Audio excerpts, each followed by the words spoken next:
Oliver Letwin est le nouveau nom qui compte dans l'interminable scénario du Brexit. C'est l'amendement de ce député conservateur qui a été adopté à une courte majorité samedi, repoussant ainsi le vote pour lequel le Parlement s'était réuni exceptionnellement. The ayes to the right, 322. The noes to the left. Westminster ne s'est pas prononcé sur l'accord obtenu par Boris Johnson à Bruxelles. Celui-ci reste pourtant campé sur ses positions. Dans moins de 12 jours, le Royaume-Uni sortira de l'Union européenne.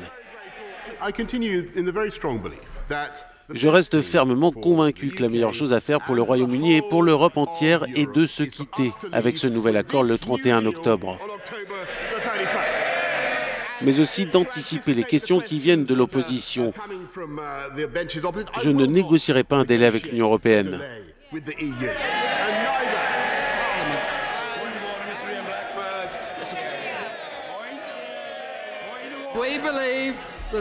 Nous pensons qu'en fin de compte, le peuple doit avoir le dernier mot sur le Brexit, ce que seul le Parti travailliste offre en fait.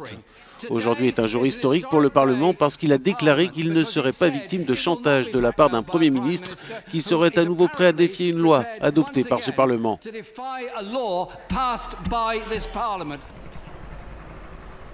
Du côté de la Commission européenne, on prend acte de la décision de Westminster. Il appartiendra au gouvernement britannique de nous informer sur les prochaines étapes dès que possible. Ainsi réagit dans un tweet Mina Andreeva, porte-parole de l'exécutif européen. Dans les couloirs de Bruxelles, l'heure est plutôt au fatalisme devant cet énième rebondissement.